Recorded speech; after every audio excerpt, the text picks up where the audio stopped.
Yes.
Coach Deborah has a passion and purpose to assist young men, ages 15 to 24, to overcome obstacles and build their best lives.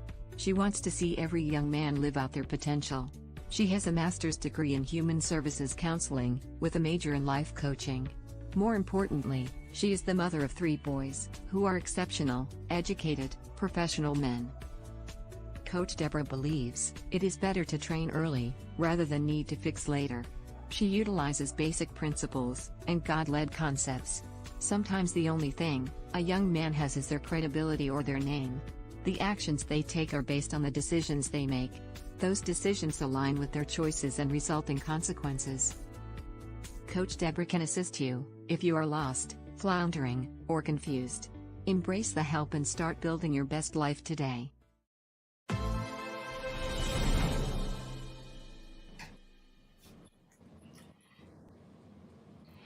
Good morning, beautiful people. Good morning. Good morning. Welcome back to another exciting Saturday morning conversation with the guys. And boy, this one is going to be good, because what we did was Deacon Dan and I, being veterans in this space, all of 2023, we were showing up. And man, look how we kicking it off. We miss our brothers who are not going to be with us this morning, but we got 2 newcomers. We got 2 newcomers to Build Your Best Life Saturday morning conversation. I want to go ahead and I'm going to invite these guys to tell us a little bit about themselves. And we have a talk that's going to be a good talk today. And so we're going to start with Derek. Derek, tell us a little bit about yourself. Okay. I would like to say hi to my fellow panelists, Mr. Ricardo Miller, the host, and also Ms. Deborah for having this opportunity, this platform for us to come on, and also for everybody who's part of the Build Your Best Life family. And I am Derek Durden, an aspiring author, professional speaker, and whose principles are first inspiration, education, and transformation in the lives of individuals that I come in contact with. Good stuff. Good stuff. Well, ladies and gentlemen, there you have it. Derek is here with us. Derek is going to qualify himself for one of these shirts, one of these Build Your Best Life shirts. You know what I'm saying? You gotta do at least 3 shows on Saturday mornings to get one of these. And then I'm going to go to my friend and brother, Kendrick. How you doing? Tell our viewers about yourself. Well, Kendrick Chisholm. Happy to be here for sure. Definitely two of the most powerful men that I look up to, Brother Ricardo Miller and Papa Dan Smith. Well, Kendrick Chisholm here. I'm born, raised in Dallas, Texas. I'm not I guess, as good as Brother Derek over there because I don't have a lot going on, but I'm trying to get there. Following Brother Ricardo Miller and listen to Papa Dan. I'm telling you, they really are expiring in my life. So I definitely working on to get like that, Brother Derek and them other two guys too. So glad to be here. So glad to be here doing something like this. Well, we're glad you're here because I like that shirt you're wearing too. I'm creating a life. I don't need a vacation. Deacon Dan, welcome to 2024. Tell our viewing audience a little bit about yourself. You are a staple to these Saturday mornings talk. We're gonna miss Dr. Levette. We're gonna miss Dr. Coach Wilborn, but you're here with us this morning. Tell our viewing audience a little bit about yourself as well. Well, good morning, Deacon Dan Smith. I'm married to the lovely and fantastic author, coach, Deborah D. Smith. We have 4 kids, 3 boys and 1 girl, and we have 7 grands. I am a retired law enforcement officer after 40 years of service, and I'm currently determining my deacon board. I have a couple of businesses I created and started. But one of the biggest things I say, I'm a man of God. I love God. Yeah. So that's it. Thank you. Well, this is going to be a good talk since you love God and and you're on the deacon board. We're going to talk about why these young men ain't coming to church. Ladies and gentlemen, this morning, we're excited to share. If you're on Facebook, go ahead and share and tag somebody and say, man, these guys are just talking real talk. And I'm asking both Derek and Kendrick, candid conversation. We go around and we answer questions that have been presented, and just share your heart. There is no wrong answer. It's your opinion. That's all it is. It's your opinion. And so this morning we want to talk about why aren't young men attracted to church? Why aren't young men attracted to church? And if you're watching and you want to put a comment in the comment section and help us to understand, hey, we don't think we got all the answers. We just giving our opinions, okay? And so thank you, Coach Deborah, for inviting us guys to come on a Saturday morning like this. But let's get this thing started.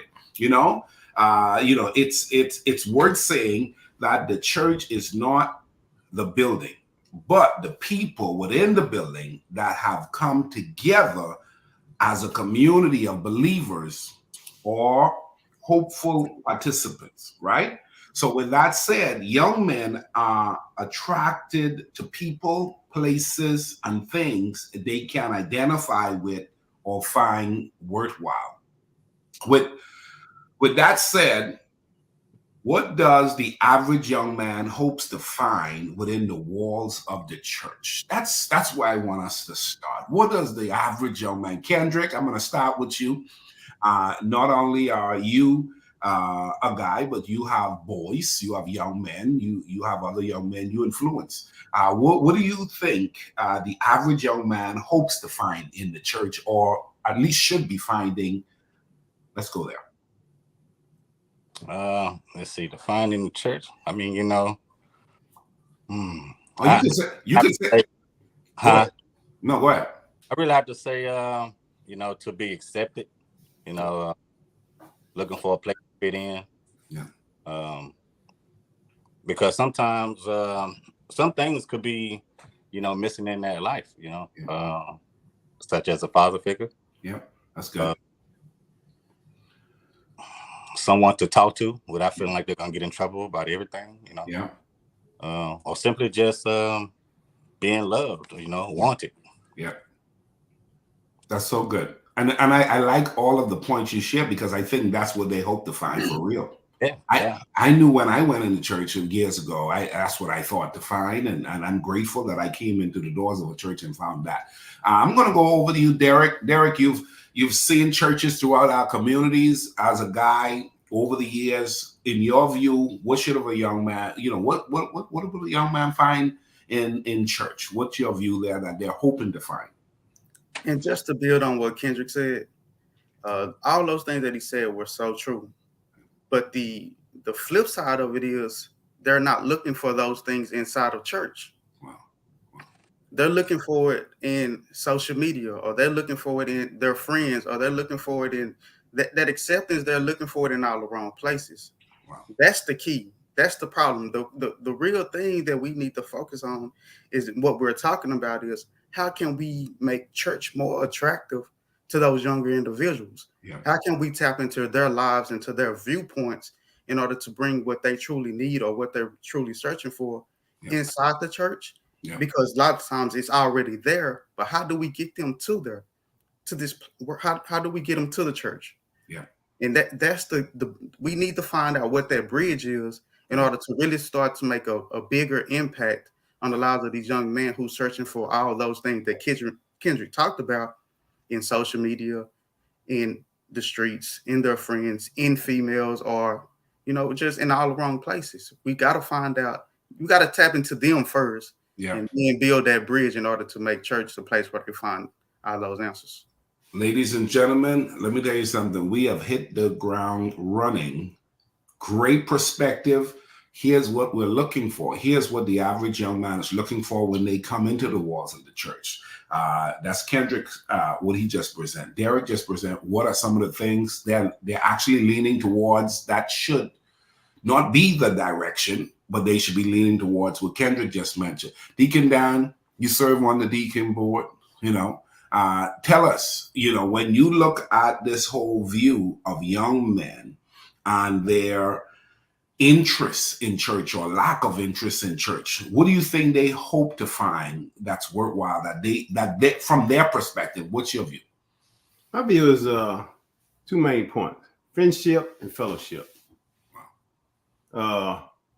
Looking at of all generations, willing to see who they are, not what they can do for the church. And conversation and discussions, they need to see that young adults are here, their desire for love and support of them. Basically what I'm saying is when you have young men, young people that's coming into the church, you want to see what their focus is, what their desire. Work with them through that, and bringing in, with God's word and what they're doing. In other words, basically get to know them. And once you get to know them and they know you, then, you got a brighter future, you got a better understanding. And then you can talk to them about God. You can talk about what God does. Then they feel comfortable talking about what they have done. Yeah. And what they're doing in their lives. So it's something identifying the person. They're looking for fellowship. They're looking for guidance, and they're looking for friendship. So good. Ladies and gentlemen, this morning we're talking on the subject: why aren't young men attracted to church?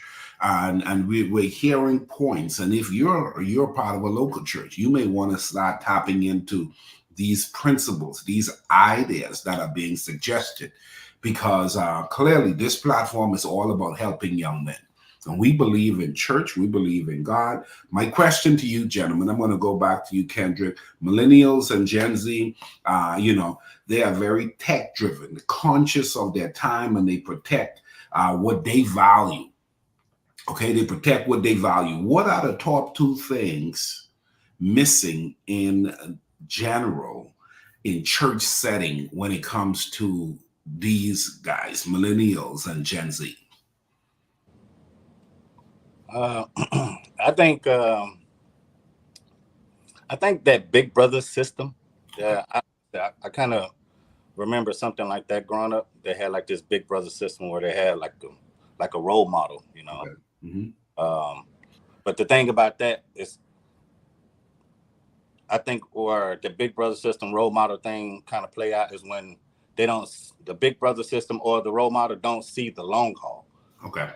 where they need to be there longer than just a system, you know, because some young men need more than another, you know. But having that long haul and having that young man at a better state, you know, building a better life, you know, definitely having an effective life, you know. Yeah. Long haul, that's where the long suffering, as the Bible speaks about, coming to me. And then also, you know, men and young men having like that retreat. I remember back in the day in the church, church I did go to, we had like men's retreats. Okay. And you have like all the young men with you and whatever, but that was like a once a year type of thing. I think it should be a little bit more than just once a year. Okay. There's so much that happens in a year, you know. I think that's very important as well. I remember those men retreats. I remember being a young man and hanging out, and I was the young buck. I can remember when I was the youngest in the van. You know what I'm saying? Listen, Derek, what's your view? What are the two things you think that is missing in the general church setting when it comes to our young men? As a member of one community, the Plano campus, I see that they have created a platform for the high schoolers and even the grade schoolers to have their basically own church. Okay. Yep. The adults go to the big sanctuary where the pastor is, and then the teenagers, they have their own church, and then the younger kids, they have their own. And what it does is it puts them in an environment with people who are just like them, the same age groups. And that is one thing that helps overcome the perception that children have about church, that church is all about rules, that church is like this place where we just got to sit there and not be participating all Sunday morning while mama having. And so that involvement, that community, that environment has them around their peers and also teaching them the word at the same time. And so it makes it comfortable. They don't have to feel like they're being judged because, hey, my best friend is here, or this environment has been conducive for them to feel the acceptance that Brother Kendrick was talking about, because it's a platform that's already provided.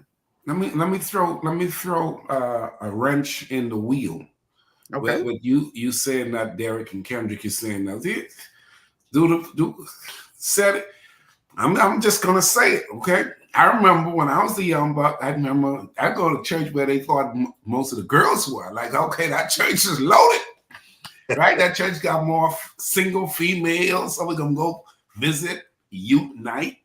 And do you think there needs to be a higher social engagement? Do you think social involvement is a big thing for young men to show up? Or the whole womanizing thing, Deacon Dan, we're going over to you. The womanizing thing, these fellas, them show up, they single. And how do you protect the sisters from the single brothers who are showing up because they're like, I'm church girls, some good girls. But I was quick to tell them, wait a minute now, young ladies. My young ladies, come to Deacon Dan. Yeah. I let them know, hey, be who you are. Okay. Don't, you're not here. I'm going to say they're here looking at you all, but if you let them know that you're here looking at them, but your preference is finding out what God got for you. Yeah. I look at stuff like, instead of looking for present, look for presentation. Yeah. Still looking for experience of God. Yeah. And, the experience of God, not just information of God. Yeah. So, I mean, it's going to be tough, with Deacon Dan, with these young men coming in and think they're looking for I'm calling my daughters. Yeah. Yeah.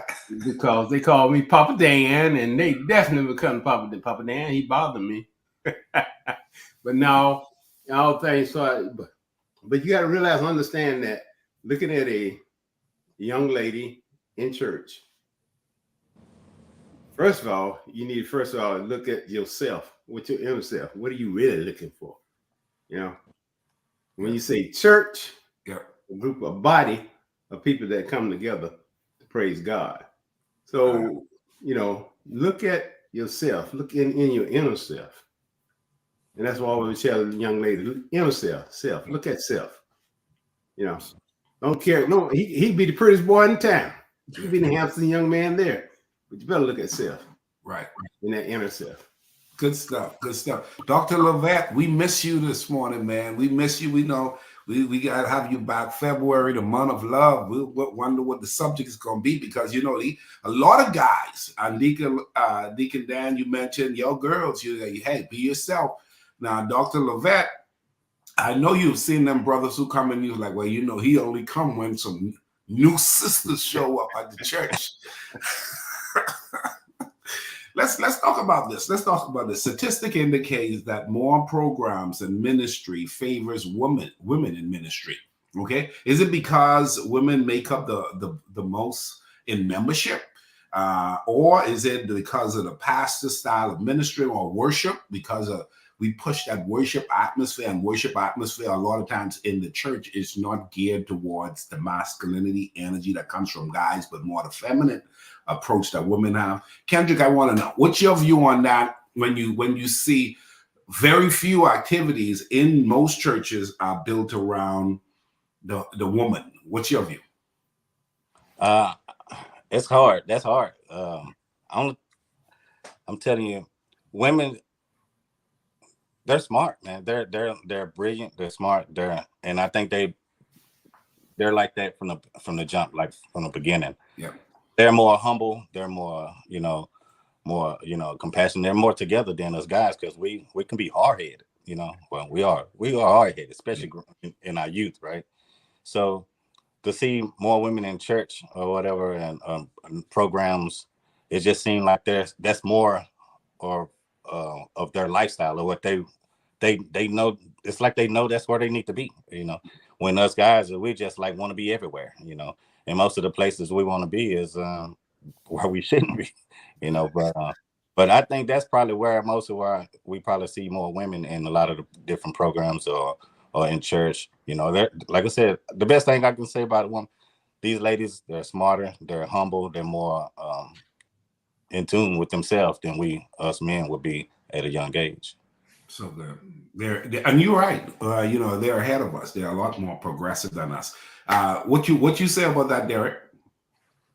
To answer the question, I think that the congregations of the churches are made up of more women. They are. Yeah. So in order to be a more proficient church, you have to be more engagement with the people that are actually there. And so I think that most of the ministries or programs are geared towards women because that is most of the people that are there. And so with that being said, I think that just like young men have certain things that they're looking for, these women have certain things that they're looking for that have been lacking in the men that they've been with.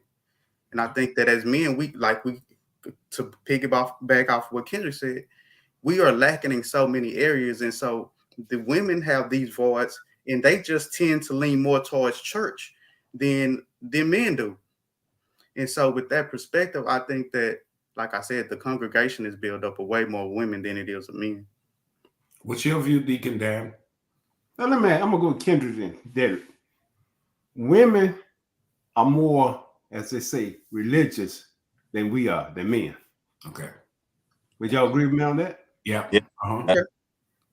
Go ahead, Ricardo. I agree. I think because let's talk about the term religious. Yeah. If we think about religion, we think more about spiritual. Yeah. And women are way more in tune with their spiritual side or in tune with their inner self than men are.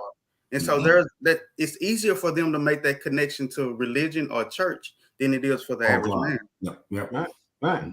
Think about this too. Women be quick to read a book, and in almost every home there's a Bible. Yeah. But us boys, we walk by that book, any book, real quick. Yeah. But women, I mean, that's why I give it women are smart, man. They're more in tune with themselves than we will be at a young age. So And good. one of the things too, women volunteer more than men. That's true. Yeah. Yeah. We sit around, we won't volunteer. And look at pulling teeth. Okay, why? What's the problem? I like to, and hey, can you do so and so? So would you like to be on this? No, man, ain't my cup of tea. Hey, are you learning? You volunteer. All we do is actually volunteer. Yeah. I'm gonna give you a prime example. I look at our food drive. I have more women than I have men. Wow.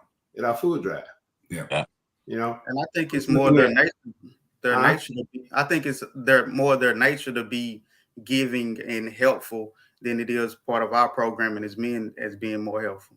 You think it's more nature, or we just afraid to do it? I think it's more their nature. That's why they're considered helpmates. True. All right. Y'all talk about it, man. I'm interested to see where it's going. I'm telling you. Come on, man. I'm listening. About the food drive, my sister Candace, amazing, man. I think she was the first person that I went to a food drive to help out. We was downtown. She had something going on. She's always got something going on. She's amazing. And I think she was the first, if I can remember, she's the first person that I actually went and fed the homeless with her, and female. I'm telling you, she does so much. I mean, from now she's, acting, all kinds of different things.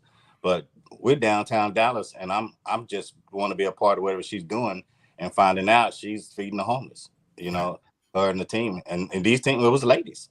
It was ladies. Right. Said that about food drive. I thought of my sister Candace. I'm telling you. Let me say this. If I were to ask 20 guys to help, to Deacon Dan's point, if I were to ask 20 guys to help, and let's just say, watch this, help in the youth building or help in the sanctuary, and I asked 20 women to help, 18 women would say yes, and 2 may decline because they have another obligation.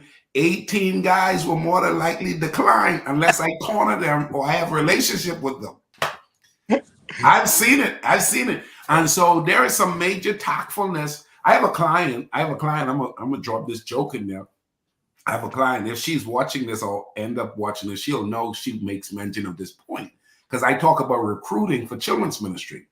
And I would say recruiting for children's ministry is easy. And she said, man, people don't want to sign up for children's ministry. I said, whenever I raise my hands to say, join children's ministry, all kinds of people join. She said, I bet all of them are women. I said, why are you pointing out women? She said, because it's not the request, it's your arms. It's your arms. It's like you're like the cool guy recruiting, and so that's why women be joined to your recruiting initiative. That's a joke, but she may think that's true. But no, in all honesty, recruiting guys are 100 times more difficult. Having guys to be involved, so much more difficult. What's your view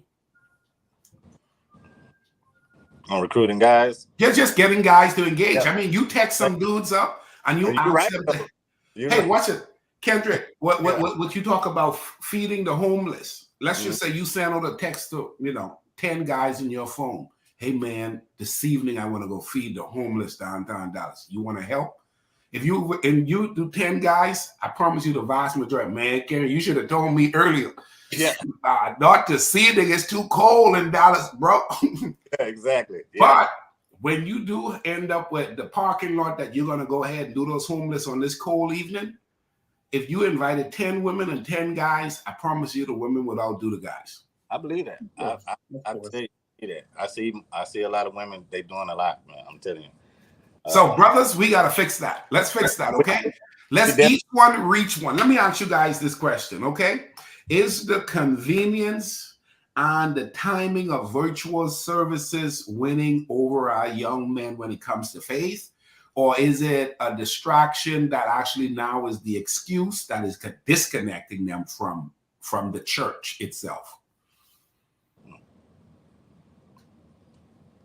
Well, go ahead, Kendrick. Says it. I I can't. We'll come back to you. Think Yeah, about it. Go, Derek. that's deep. That's a little deep right there. I got to think about that. I That's all mean, right. we got to understand that we have to teach them an ability that they're able to receive it. Yeah. And in these times, like I keep going back to, social media is the attention grabber. Yeah. If we can use social media as a tool, as a funnel to get them back into the actual church, then we can use that tool to be more effective. But I think that no, it's not a distraction. It's actually the key to get their attention, because that's where their attention is already at. You have to go where the attention flows. Okay. So if their attention is already on social media and already on these different platforms, we have to create a social media or virtual aspect for them to even just to grab their attention. So for me, I think that no, it's not a distraction. It's very foundational in order to, build the church back up if we want to reach these young men. All right, Kendrick, you want to go back in there? What you think? I'm taking notes. I got to take some notes on what Derek brother Derek about. That I like it. I might have to pass it on. Yeah, go ahead, Deacon Dad. That's Yeah, all right. That's good. Well, I'm a different for you just a little bit, Derek, Of course. because one of the things that I found and looked at, a lot of young men go virtual because they can do virtual and say, okay, I done found I can go to church and then be there and I go do something else. Or they say, well, I'm gonna get to singing, or I'm just gonna get the word. Some of them don't look at the whole service. Okay. So all I'm saying is it could be a distraction on them because they're not sitting there getting the whole word. Whereas when you come into church, you're gonna sit there and you're gonna get it all. Not necessarily, Mr. D. Oh, no. What I'm saying, you're gonna get it all. I'm saying Can I ask you a question? Go ahead. If they're not already in the church and their attention is on social media, how do you get them back into the church? You're gonna have to be created. That's what you're gonna have to. We got to be created to get them back in the church. Give you a challenge. Give you some type of opportunity. Hey, men, we're doing this, and this. Oh, we're gonna have a fellowship. We're gonna have a cook-off, and I'm asking all men to show up on this. Nothing but a men's fellowship. See who can be the best cook. I can bring in maybe 40, 50 guys, but whereas they would have been just looking virtual, they wouldn't have been participating.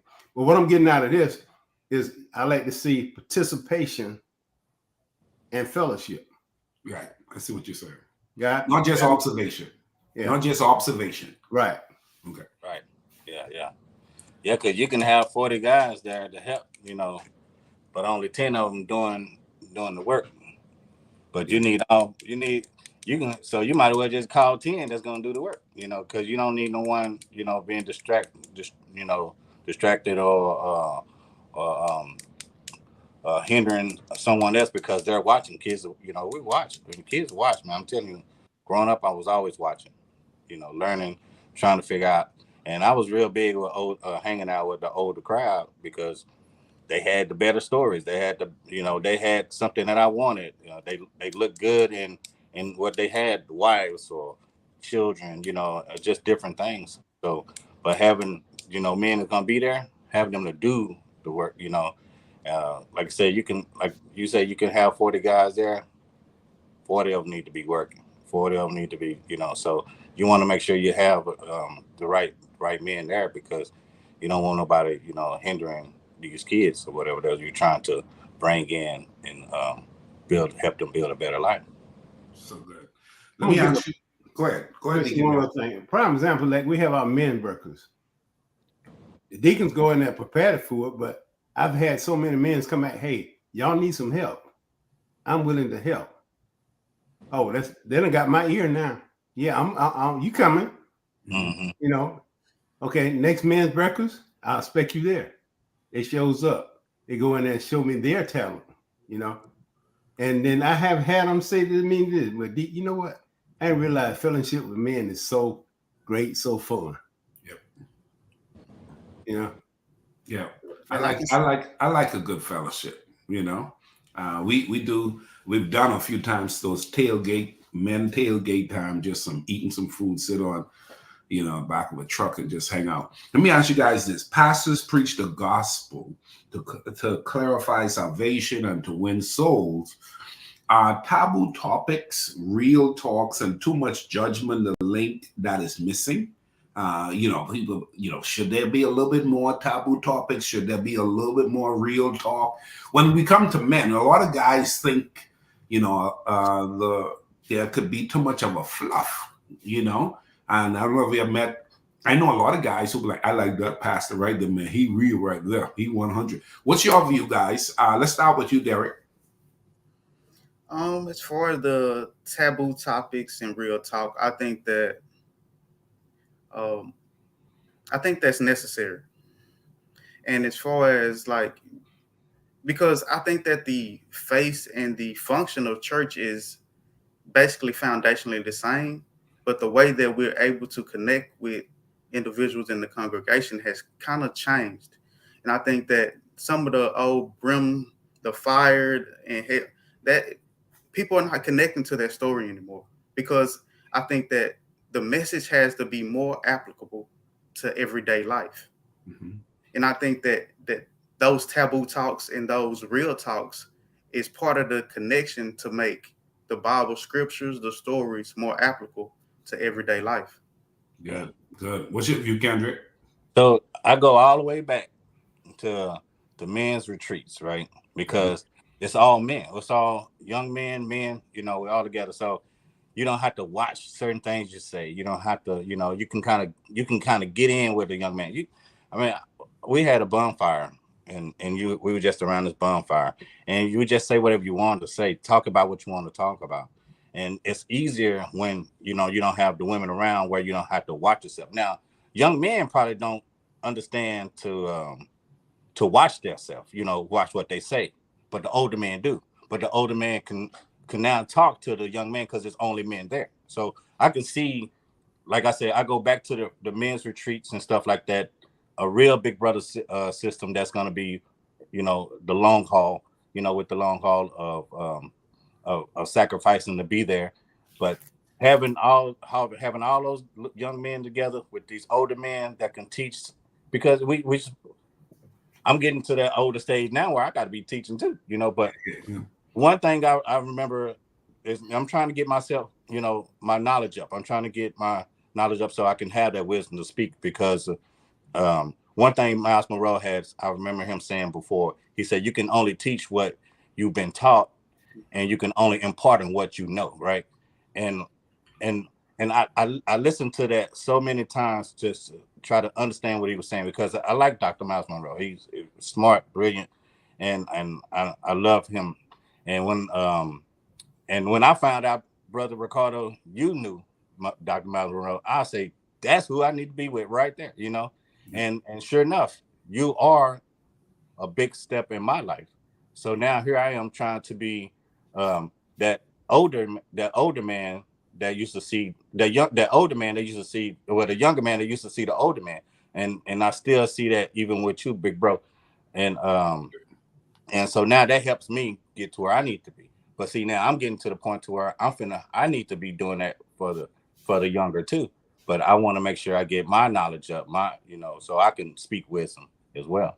But those, like I said, those retreats, those times just with the young men is definitely something needed, because you'll be able to speak to that young man as a man, because we was all young men before. Most So certainly. we're gonna know better. We're gonna know what we need to say or whatever we need to do. We just got to be there.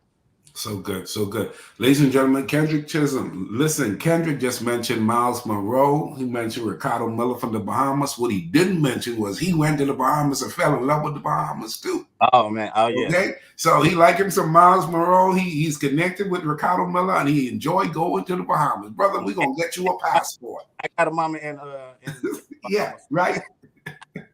Deacon Dan, what's your view on this whole, the subject matter being a lot more relevant, real talk, taboo subject matters, or the judgment message? What's your whole view on that whole thing? You know, our taboo talks and topics, and we do real talk in our men ministry.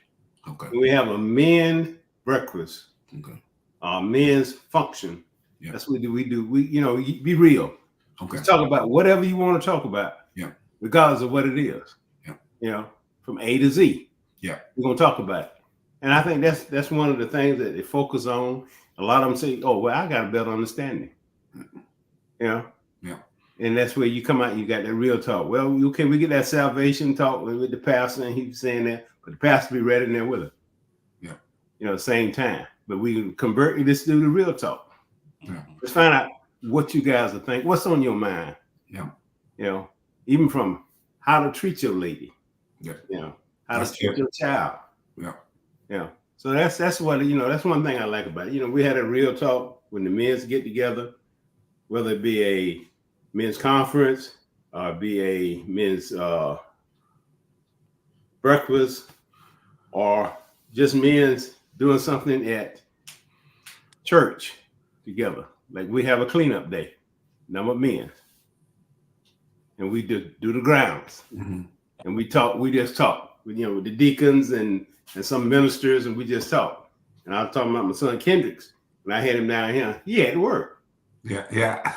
He actually, which I appreciated him. I enjoyed every minute of it too, I tell you. Yeah, I appreciate him, you know. And he's at the church. Nice. He's at the church daycare. He's at the church property we own, so I had him to working. Yeah. Come on. and that, one more thing, Coach Ricardo. Mm-hmm. Now he's a Floridian too now. Yeah. Hey, listen, it's close enough. It's in the region. Okay? It's in the region.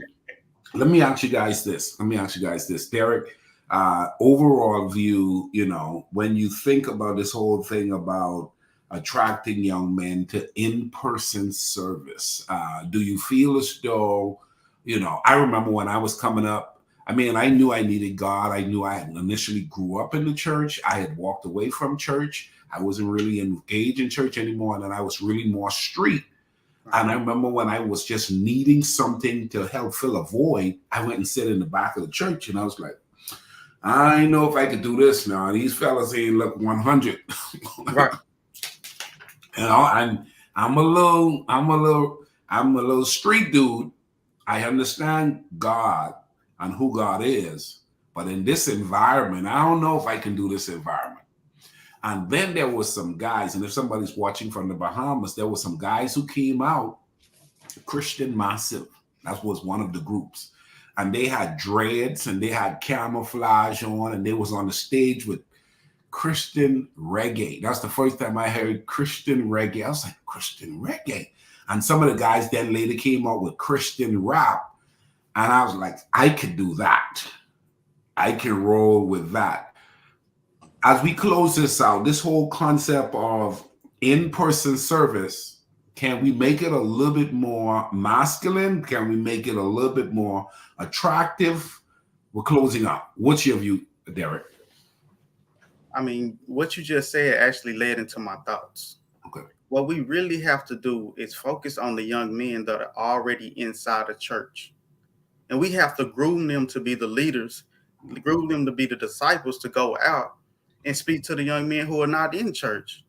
Because that's the only way that they're going to find a connection. Like you said, they have to see somebody that looks like them or acts like them or participates in the same things that they do to actually attract them to get to inside the church. So I think our main focus needs to be focusing on the young men that are already inside, grooming them to be the leaders and the disciples to go out and reach those other young men who are not already actually inside of the church.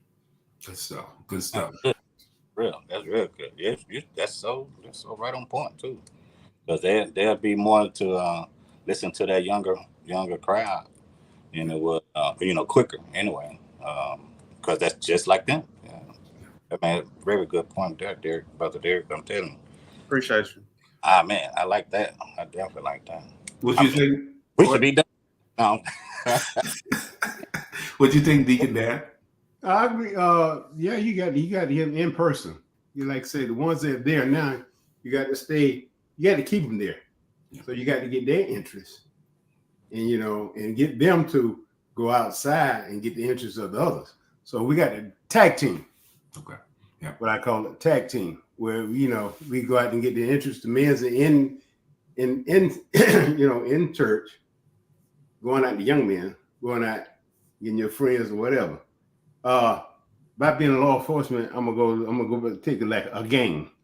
They had a funeral of a gang member who was shot.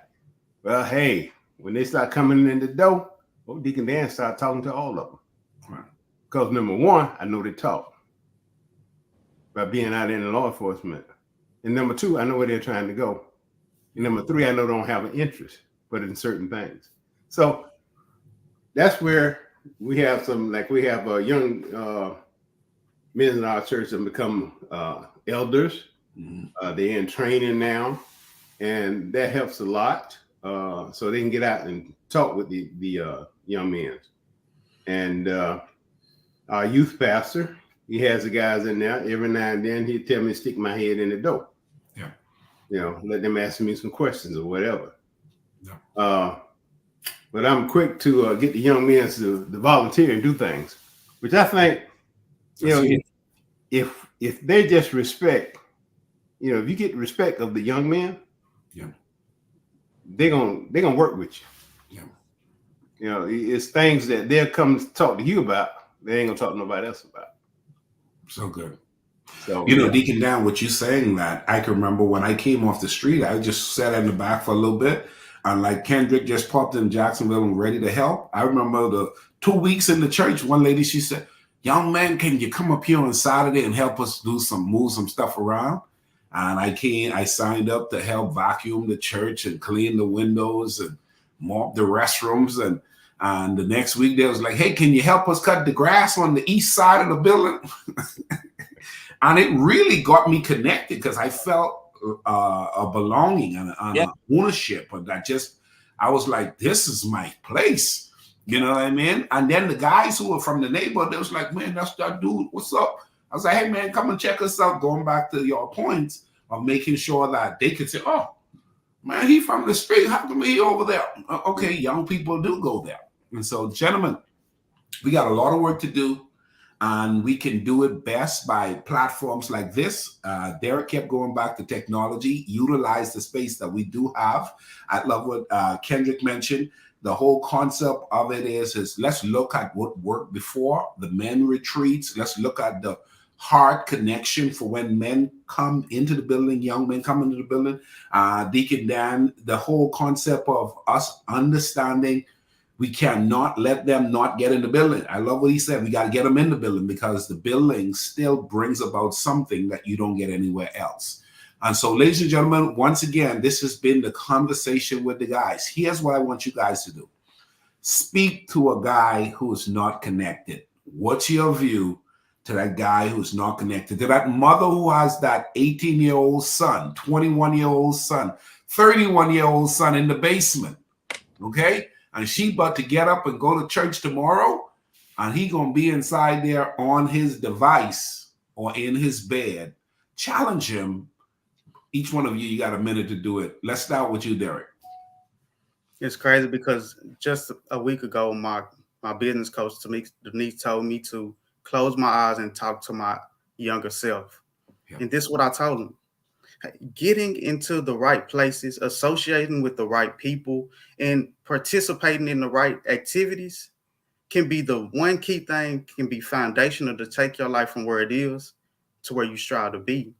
And I feel like that the individual who's at home playing video games, who mother has went to church, hey, if it's good enough for your mother, it's good enough for you to at least try. You have to at least give yourself an opportunity to live a better life. Yeah. And if you don't take that first step, then nobody's going to take that step for you. And if you continue to do the same thing you've been doing, you're going to continue to get in the same thing you've been getting. Good. Kendrick, what do you say? Well, one of the first things I would probably tell a young man or anyone is that choice is yours, right? I believe in choice. I grew up where a lot of people always try to say, well, the way I was brought up this way, or where I was, raised this way, or I didn't have this in my life. It's still your choice to be what you're looking to be, to have.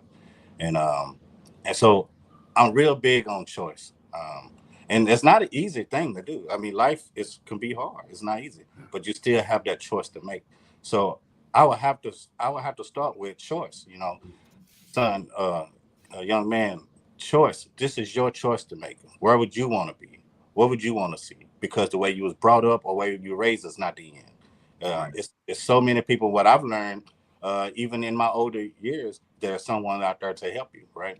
And like now, I would know to at least say that as well. But I'm so big on choice because that was something I had to um, like lean on because I didn't want to be this bad person. I didn't want to be this disrespectful person. I want to be what I've seen these older guys that I see look like they gentlemen. They look like they got it going on. I want to be like that. So I chose to be just try to learn to be this gentleman kind of person from seeing stuff that I liked, that I looked good, and not wanted to do the things that looked bad, but that was my choice. So I'm really big on choice. So I would have to, explain and talk to someone and say, hey, it's your choice. You choose to be better. Choose to be better. If you choose to be the wrong way, it's gonna be it's gonna be terrible for you. So you want to be that young man to become a man, so you can be able to help another man. So choose to be better. Choose to be right. Choose to be on top of on your life because your life can be helpful to someone else. So good. Deacon Dan, close us out. Talk to that young man. Well, first of all, young man, I'll talk to young men and tell them like this. Hey, I like what Kendra said. I like what Derek said. What you got to do is be real to yourself. Improve yourself. A lot of them say, well, what are you talking about? Hey, I like this book here. Be your best life. A lot of points in there.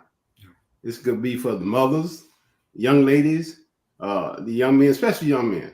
There's a lot of points in there that will help you be your best life. And also, I'm gonna stick this in here. I had it on what's called effective living. Now, I like the words effective and build your best life. Yeah. So if you're effective in your living, you can build your best life. Yeah. I like that. Yeah. Hey, ladies and gentlemen, we are so appreciative of you spending time with us. Listen, Dr. Levette, we miss you, man. We miss you today. And so we miss you and Coach Wilborn. But we'll be back, guys, next month. We're always here. God's been really good to us. Last year, a lot of you guys came through. And not only did you just come through, you shared the video. You shared it on Facebook. You shared it on YouTube. And so do me a favor. Tag a mother and says, hey, man, there's a platform that serves mothers with sons. There's a platform that speaks to young men. And that's the mission of Build Your Best Life. And so once again, Coach Deborah D. Smith, thank you so much for having us guys to talk for a while on this beautiful Saturday morning. The cold is coming this way. And so we about to have a temperature drop in Dallas. We about to have the Cowboys go to the Super Bowl. We have the cruise that's coming in October. I mean, all kinds of things. Deacon Dan, can you feel it? Can you feel it? Can you feel it? I can feel it. I just hope this weather, they be talking about how bad the weather gonna be with the Pittsburghs and the Kansas City and all, 10 below and all like this the whole time of the game. Oh wow. Yeah. That's gonna be interesting. And us Cowboys, we don't know how to play without a closed in environment. We don't play in the weather. God bless you guys. You all have a great day. Once again, if you're watching this for the first time, make sure you like the page, share it with someone. This has been Build Your Best Life, Conversation with the Guys. God bless you. God bless.